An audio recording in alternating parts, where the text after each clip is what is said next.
Dipped is here as well.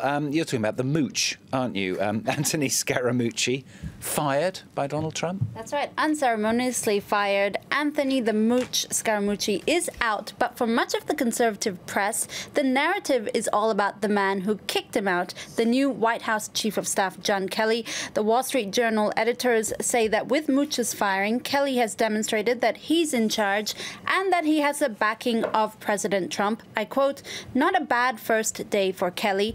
Now, for the conservative paper, The National Review, Scaramucci's exit, after that of Sean Spicer and Reince Priebus, is the firing of the Republican Party as we once knew it. There are no more true Republicans in Trump's administration because, like members of Trump's family who hold key posts, Kelly's political loyalty is first and foremost to Donald Trump and not to that of a party ideal. Perfect, that photo. I think we're all sort of going like that a little bit, aren't we, about the White House? I mean, The Guardian's focusing what Scaramucci's firing means for the whole Trump administration. That's right, and also for the position of White House Communications Director, because for the Guardians, at least for this Guardian writer, it's becoming clear that in Trump's White House, no one comes out alive, and not least of all the person who's in charge of the White House communication.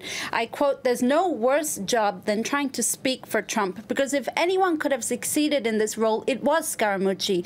After all, he sacrificed his career, his reputation, even his family for this job. Then Trump turned out and sacrificed him. Clearly, the Guardian says no one would ever want that job now." You've been looking at social media. Scaramucci's firing has become a bit of a meme. That's right. The brash, foul-mouthed Scaramucci has left no one indifferent. And on social media, they're really sending him up, especially his short-lived White House career. Let's have a look at a few tweets. The first tweet, many people likening his firing to the film How to Lose a Guy in 10 Days. This was actually even retweeted by Kate Hudson, the actress who played in that film. And many have also noted the delicious irony of a New York Post front page last Friday. This Post front page called Survivor is already outdated as two heads there you see in the red crosses have already fallen.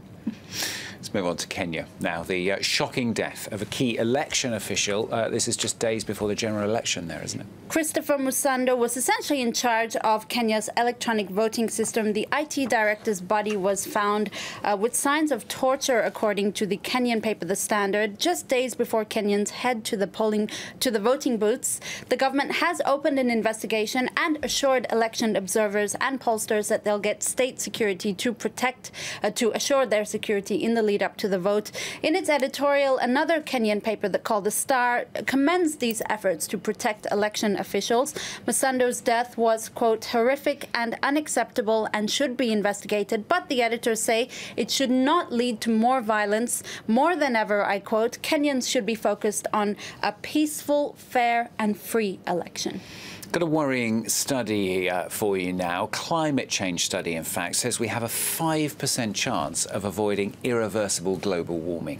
Well, by irreversible, what they mean is that famous 2 degrees that the Paris climate change deal pledged to achieve. Many people believe that global warming effects will be seen in decades to come, maybe in the next 100 years.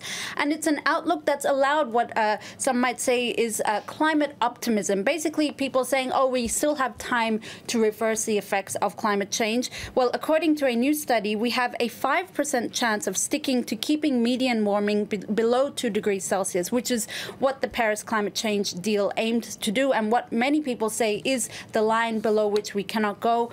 There have been a series of alarming climate change reports in recent times. For this writer, the most important thing is keeping it into context. I quote, "It's pessimism that will hit our current goals, but it's not fatalism that will accomplish nothing." Another U.S. study have found links between suicides and crop-damaging rises in temperatures. 59,300 Indian farmers have taken their lives in the past 35 years.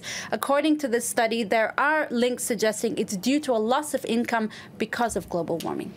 And finally, because there is some good news in the world, let's end on a story about a Ukrainian pilot getting a bravery medal. Well, if you're ever on a plane, you'll definitely want this guy to be piloting your plane. His name is Alexander Akopov. He's a Ukrainian commercial pilot.